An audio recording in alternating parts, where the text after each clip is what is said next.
I use this with players who are worth 50, 60 million pounds, dollars, whatever you want to call it, in transfer value. And I'll give you one from one of the best players in the world right now who I'm working with. Okay, this player is a defender. And this player, every single game, this player's main objective is this. I'm going to be dominant and relentless. I'm going to be dominant and relentless non-stop. Nothing and no one takes me away from dominant and relentless. Every run, every movement, every action, dominant and relentless. If my cross goes into Rosie, dominant, relentless. If I miss a chance to score, dominant, relentless. If we go a goal down, I'm going to stay dominant, relentless. If we go a goal up, dominant, relentless. If I'm losing my duels, my 1v1s, dominant, relentless. If my teammates are playing poorly, dominant, relentless. If the crowd are getting on my back, dominant, relentless. Every day, Monday, Tuesday, Wednesday, Thursday, Friday, going into a weekend game, this is what this person is rehearsing in their mind. This is the narrative that they're creating. Okay, it's a technique I call a game face. A game face. A game face is your competitive persona. It's an attitudinal guide. It's a behavioural blueprint. Almost an alter ego in a sense. Kind of. It's your optimal mental state. It's a little bit like the late, great Kobe Bryant's Mamba mentality, but it's more powerful because it's personalised. All right, we're back here again at the United Soccer Coaches Convention in Philadelphia. And, man, we've had pretty much all legends on the show today. And it got another one right here. Yes, someone that's really built a strong personal brand. And quite surprised that we were able to get you on the show, but I'm really excited to have this conversation. Dan Abrahams, nice to meet you. Honoured and delighted to be here, Sean. Yeah. Thank you so much for inviting me. I'm looking forward to the conversation. Now, so you also do a podcast. It's called the Sport Psych Show. Yes. How long have you been doing that? So I've been doing it for just over 3 years now, and I love it. I'm a distinctly average host. I just have great guests. Same. So we can enjoy being the average hosts together then, although I'm the guest this time. So I'll have to be half decent if you guys are average. No, I've been doing that, and it's really a deep dive into the world of sports psychology. I kind of have a mix of people on. Actually, it's kind of grown into predominantly being academics from the world of sports psychology and sports coaching. So it is a deep dive, I must be honest, and we do go deep. Yeah. But I think there's kind of a space for that, and we try to demystify things and make it as practical as we possibly can, not too theoretical. So that's the Sport Psych Show. I've heard of Dan through you. Yeah. And I definitely love the stuff that he showed me for sure. I mean, it's such an important area in sport that I feel like a lot of people don't really think about. Obviously, at a young level and a youth level, people don't think about it as much. Once you get into the professional level, it's obviously just as important as everything else. So I definitely am excited for the conversation. Yeah. So what is your background in sports? Do you have a soccer background? Only a supporter. Okay. So I grew up. So who do you support? I now support whoever pays me. Yeah. So there you go. That's how merciless I've become. There you go. Love that. But I grew up a Spurs supporter, which at my age, I'm in my mid-40s, so I grew up sort of the late parts of the 80s and the 90s, which was pretty painful supporting Tottenham Hotspur at that time. They've vastly improved over the years. So, no, I was actually a professional golfer. Okay. Oh, cool. I didn't win any money. I was quite a hopeless professional golfer in many respects. And that was largely not through a complete lack of ability or talent, but largely because of what was going on between my two ears. All the things you think about from a psych perspective, I wasn't particularly good at. I didn't know how to concentrate effectively, build my confidence, self-belief, didn't know how to practice effectively, didn't know what to be thinking on a day-to-day basis. And so that led me on a kind of a journey. I was a bit of a sad teenager. I was reading sports psychology books. You're not supposed to be nodding there, Sean. Yeah, you were a sad teenager. No, I was kind of reading books about sports psychology at that time. And then obviously that interest accelerated as I was playing golf, saw a couple of sports psychologists, had mixed experiences with that. And then as I became a golf coach, and I decided to go to university at that time. So what in UK we would call a mature student. I don't know if I was particularly mature, but I was an older student, if you like, in my mid-20s. And I did a degree in psychology, a master's in sports psychology. And I left and became a registered and qualified sports psychologist in the UK. And it's funny, as a sports psychologist, you can work across all sports, and I have worked across all sports. But when I was a golfer, when I used to listen to sports psychologists speak about golf, there was always some things they would say that were like, oh, I'm not. It sounds like you don't really know my landscape very well. You don't know my language. You don't necessarily know the specific challenges that I face. Now, there's nothing wrong with that, and there's definitely sports I work in where the first thing I'd say to the athlete or the coach is, I'm not an expert of your sport. But it led me to think, you know what, I want to work across all sports, but I know golf like the back of my hand, so I'm going to specialise in golf, but I also want to specialise in another sport. Big football supporter, soccer supporter.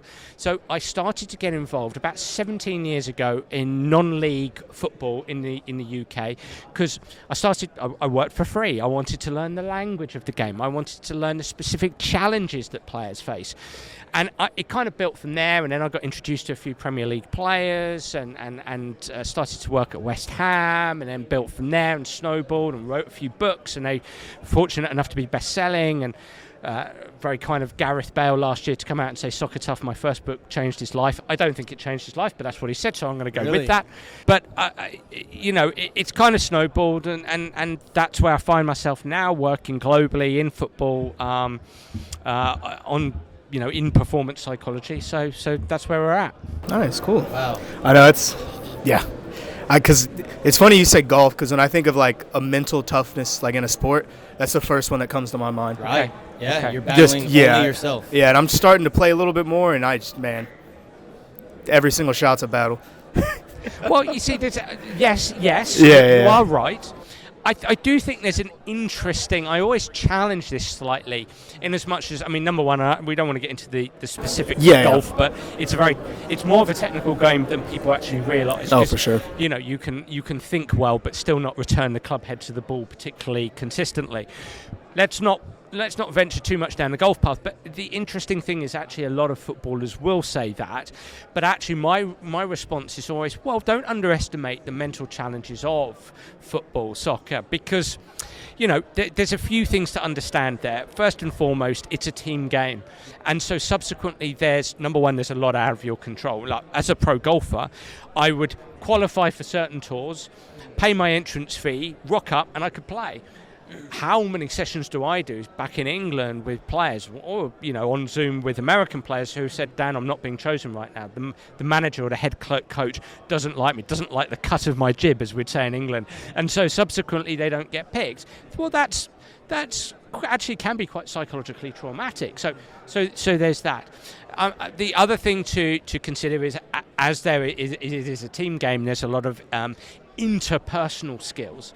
Golf, I could be the rudest, harshest, and most antisocial person there is out there, and I can get on with my career. You can't really do that in a team environment. You can try and do that, and I'm sure there are many players, and I've known many players who are a little bit that way inclined, but it makes it tougher. And to be a great teammate, to be a great leader, to have great relationships is absolutely imperative, and that all comes under the psychological component. The next thing to say is that there's, if we take golf, it's a self-paced sport, it's an individual sport, and it's a slow-paced sport. And so it's understandable that people would say, well, there's a lot of time to think, and so subsequently it's psychological. Now, actually, when it comes to soccer, if we think about soccer works in seconds, it's a quick sport.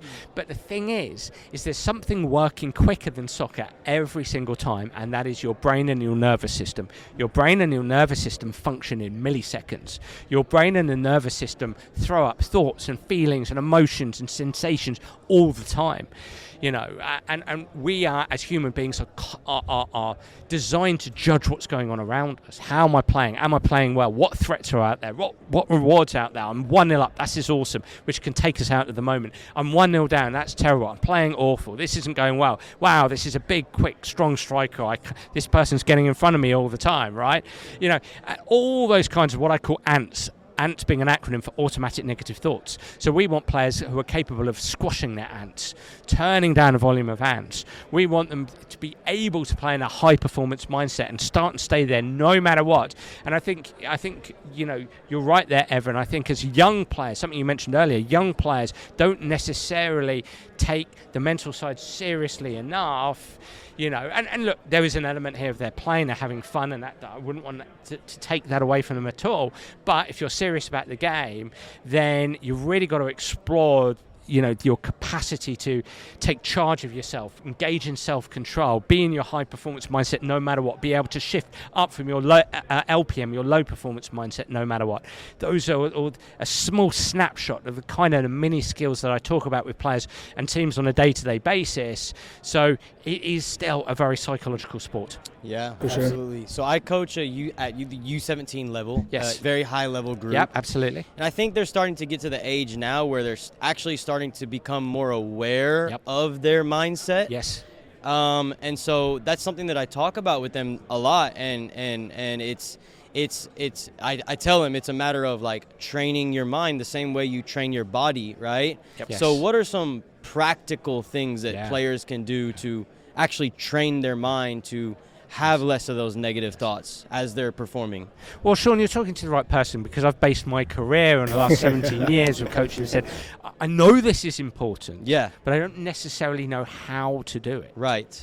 And, it must be said, the reality is when players are training, when they're doing their keep balls, their small-sided games, their rondos, their 11v11s, all the stuff that you know more about than I do, you're still training them mentally to a degree, because psychology is happening out there every single second.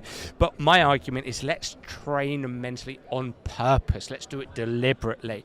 And so subsequently you need techniques, tools for your toolbox, your coaching toolbox, in order to help players do this. Now, so there's a whole raft of techniques stuffed into my book, Soccer Tough, Soccer Tough 2, Soccer Brain. They're available on Amazon. There you go. And there you go. I might plug that now. We'll link it. We'll link it in the next 5 minutes. So let me give you a technique I use. For me, 8-year-olds can use this. 14-year-olds can use this, 18-year-olds can use this. I use this with players who are worth 50, 60 million pounds, dollars, whatever you want to call it, in transfer value. Yeah. And I'll give you one, from one of the best players in the world right now who I'm working with. Okay, this player is a defender. And this player, every single game, this player's main objective is this: I'm going to be dominant and relentless. I'm going to be dominant and relentless non-stop. Nothing and no one takes me away from dominant and relentless. Every run, every movement, every action, dominant and relentless. If my cross goes into row Z, dominant, relentless. If I miss a chance to score, dominant, relentless. If we go a goal down, I'm going to stay dominant, relentless. If we go a goal up, dominant, relentless. If I'm losing my duels, my 1v1s, dominant, relentless. If my teammates are playing poorly, dominant, relentless. If the crowd are getting on my back, dominant, relentless. So every day, Monday, Tuesday, Wednesday, Thursday, Friday, going into a weekend game, this is what this person is rehearsing in their mind. This is the narrative that they're creating. Okay, it's a technique I call a game face. A game face. A game face is your competitive persona. Okay, it's an attitudinal guide. It's a behavioural blueprint. Almost an alter ego in a sense. Kind of. It's your optimal mental state. It's a little bit like the late great Kobe Bryant's Mamba mentality, but it's more powerful because it's personalised. Let's hone in on what I'm saying there. Dominant and relentless. Now, this was the specific game face that this player chose. Now, how that starts is I ask players. I have 3 other tools in my toolbox that drive a game face, and that's memory, imagination, and perception.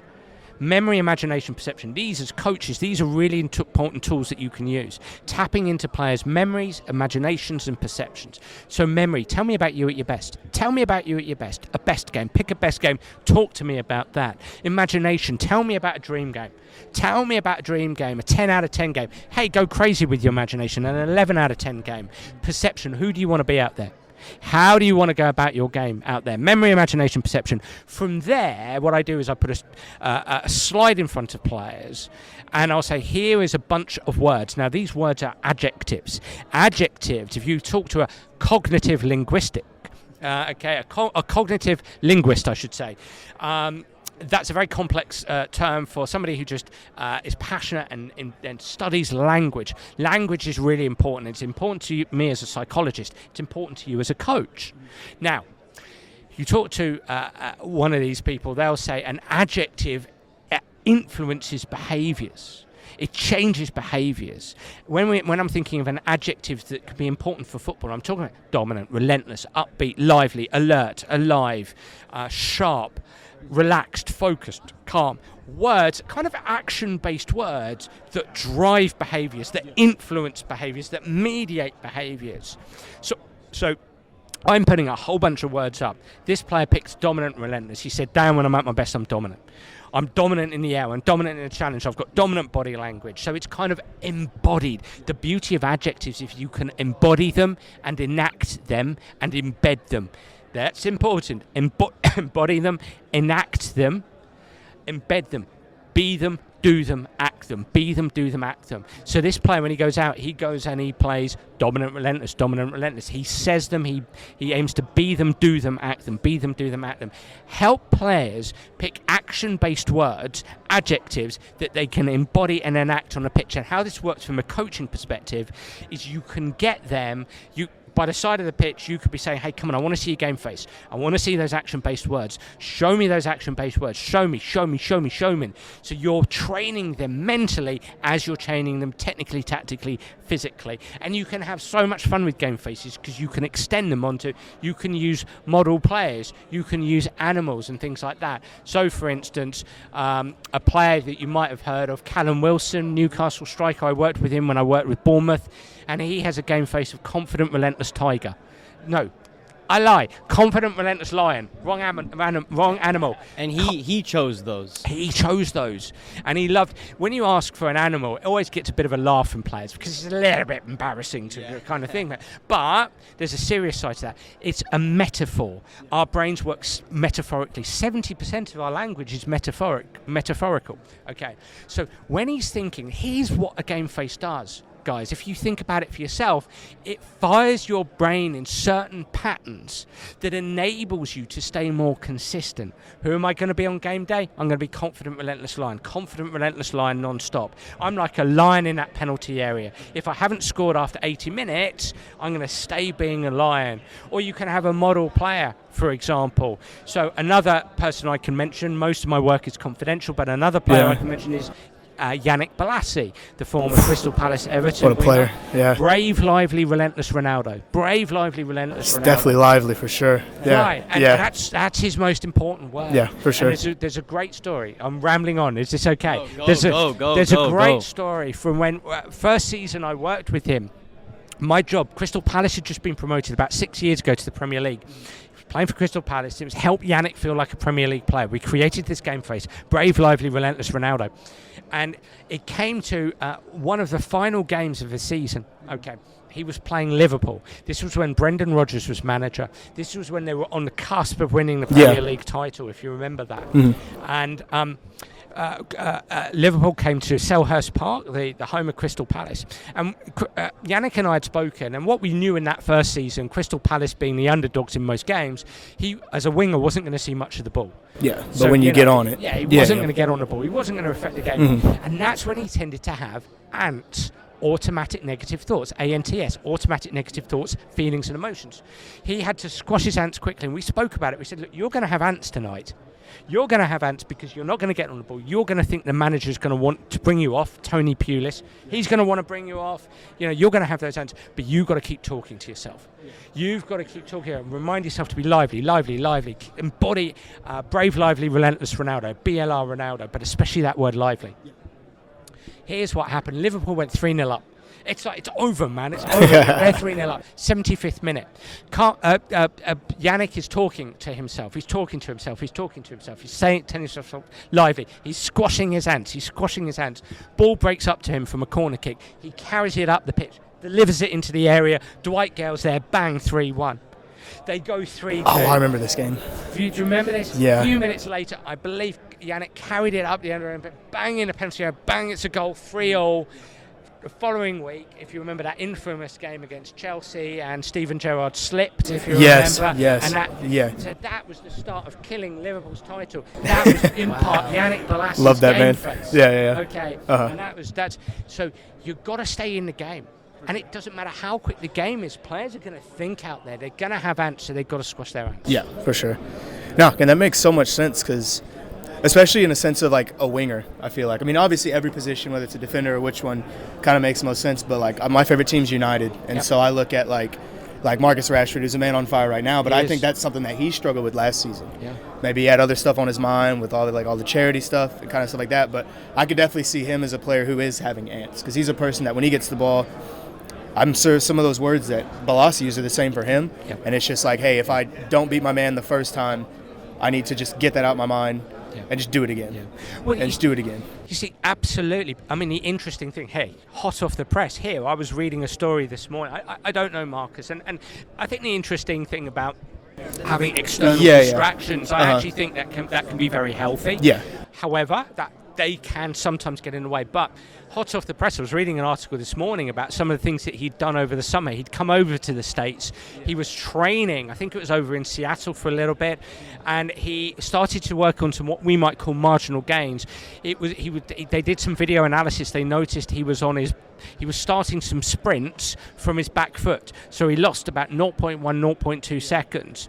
There was some other stuff he did. Now, here's the thing, and this is where a lot of coaches get this wrong. They silo psychology away, and they think, we need to know more about psychology. How do we work on this? But don't forget, when you work technically, tactically, physically, you're also working psychologically. Mm-hmm. So when you've got a Marcus Rashford who's working on his technique, who's working on his sprinting technique, so he starts more on his toes on his front foot, so he's a little bit quicker to anticipate, make decisions, and so on. That makes a difference to his focus of attention. It makes a difference to his confidence, his self-belief, his capacity to take control of himself. So it all interacts and works together. Yeah, it's crazy. It really does. It's all connected. Yeah. And I think that's only something that athletes in general are just starting to recognize, And of course, you're talking about players that are worth millions and millions of pounds, right? So they have the resources to find someone like you that can really help them. Yeah. How can players that aren't at that level yet still get that same value for themselves? Yeah. Yeah. Like books, other resources, like what can they do? Well, what a wonderful question, Sean, because clearly I would direct them to Soccer Tough. I mean, shout out. Gareth Bale said it was Soccer Tough was a book that changed his life. So who am I to argue with Gareth Bale? What a player, man. What a player. No, and I've had lots of players who have contacted me and said, thanks to Soccer Tough, because I really wanted, please excuse this bit of self-publication. I did publish. I guess it's what, like self-help? It's been a long day, and that was a long word. So I wanted to write a book that really brought this alive. I wanted to write a book that I got permission. I got permission from Carlton Cole, if you remember him, and my work with him at West Ham. He went from reserve team at West Ham to playing for England. And I'm like the 1 to 5 guy, 1% to 5%. I was a small part of that process, but he very kindly talked a little bit about it. And he had a game face of aggressive beast. So, I would say to players, seek out. Every young person uses social media. Seek out people who are influencing positively on social media. It's a big thing. Seek out books. I can only speak for my work and my book, Soccer Tough 2. I have an online academy, the Dan Abraham Soccer Academy, where it has basic, fun, animated videos. But you really want to find things that bring this to life and things you can practically do. But look, what I'd say is, for everybody out there, when you go and train proactively. Have a couple of goals in mind for your game. Don't just rely on your coaches to deliver what they want you to deliver on. Pick a couple of objectives, 1 or 2 objectives that you want to improve upon in your game, and purposefully and proactively work on those things. I would say to everybody out there, the wonderful thing, again, let's come back to language and let's think of psychological terms. Concentration, confidence as an example. If I was standing on the side of the pitch and I said to you, show me a confident pass, show me a confident move, show me a confident run. Come on, confident. That in and of itself is a form of mental training. you can do that for your players as coaches. I want you to do this rondo here in the style of the most confident player in the world. And just, hey, that's fun, and just go and do it. I would say to players out there, just set an objective for yourself to embody confidence and practice that. And if you misplace a few passes, if you make some mistakes, whatever happens out there, keep being, doing and acting confident. So it's a little bit like that game face technique, but it's just using action-based words. Practice that, and you will notice a big difference. You've got to stay proactive. You've got to stay on top of that intensity out there with those words. You do that, and you will become a better player. Absolutely. Yeah, I think that it really is, like, you've given some very good, solid, like, practical tips here. And even going back to, like, the social media thing, like, it's really just as simple as that, right? Because especially for players, teenagers, right? They're so influenced by social media. And whatever they follow or whatever they look at a lot on their feed is going to be circulating in their brain all the time. So it's like just as simple as, instead of following like some rapper or something, like, you know. I can do rapping. I can rap. I'm a big rap fan. I'm sorry, I lost it. Rapper, at least. I get what you're saying. But like follow You're an right. account that's going to feed you something and put something into your brain that's actually going to benefit you. Yeah. And it's almost like you said, with the coaching side, you are doing mental training without even realizing it almost. Mm-hmm. You are. Be proactive with it, and as you say, it's if you can find people on social media, it's going to make. If you're passionate about the game and you're passionate about improving and you want to improve, it's an area that you can discover. And look, there's always going to be things that you don't necessarily warm to. You know, a lot of psychs will talk about mindfulness and meditation, and that might be something that interests you and you're curious about and you feel might help you. Equally, you might think that's not for me. I like to be more practical. Hey. There's so many different tools and techniques, and there's something for everybody out there. So be curious, man. Be curious. Don't be closed-minded. Be curious. Be open. Strive to try things, and get out there and do it. Yeah. I would say this question's probably gonna be obvious, because I think you're gonna just tell me everyone should, or like at every level. But I guess, is there, do you think most people just really focus on sports psychology and fixing it when things are down, as opposed to when things are like positive? Good question. And I feel like it should almost be like, good question. yeah, like when things are, I feel like when you're at like your top, that's when you should really try and get in there. And so, I mean, I guess that's probably one thing. Is that something that you do as well? Like, you'll have players who are like in really good form, who are doing all these things eventually, and they still come to you as just a way to keep sharpening themselves, to learn new things, to stay on top of it. It's an interesting dynamic. I'll answer this in several ways. In psychology, ethically, we are bound to try to. What we don't want is for a player, a human being, to be reliant on us. That's considered to be unethical. And at no stage would I want a player to, have to pay me all the time to work with them and be bound by my voice and my ideas. However, there's an interesting juxtaposition there, okay? And that's a good word, juxtaposition. There's an interesting juxtaposition in as much as I respect and appreciate that, and my peers and my contemporaries in psychology will say that, and I believe in that. And I'm hopefully very ethical in my psychological practice. But equally, we are performance coaches. And look, I'm in my mid-40s, as I mentioned earlier, and I'm not an unfit and unhealthy person. I'm reasonably fit and reasonably healthy, but you know what? I don't have a six-pack. Now, yes, that becomes more difficult when you're in your 40s, but the reason I'm saying this is because I like to think that if I had an S&C, a strength and conditioning coach, or any kind of coach with me all the time, and driving me, I would have far more chance of getting closer to having a six-pack.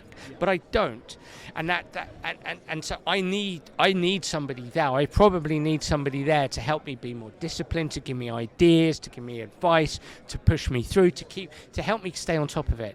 And so I think it's vital. It can be seen as vital for some players, some of the time, to have a voice there all the time. And so I do that with some players. As long as they know they can leave me at any time, as long as they know I'm trying to help them be their best own coach themselves, that's important. But I think really, to come back to your main, very good question there, Evan, I think we've got to get away from we are problem solvers all the time, and really we want to fix the problem before it happens by creating great processes within coaching practices, great processes for players' own approach to the game. Process is really, really important. It's almost, process is a word used all the time. It's become a cliche in psychology now, but sports psychology. But, have great processes. In that way, there's less chance of some of the things happening to you that can tend to happen, slumps in forms, plateaus, all these things that may happen anyway, but you just reduce the possibility of those things. Yeah. So get started with this stuff. Right. But I think, like slumps, bad form, it's inevitable. Mistakes, inevitable. They're always going to happen. Yeah.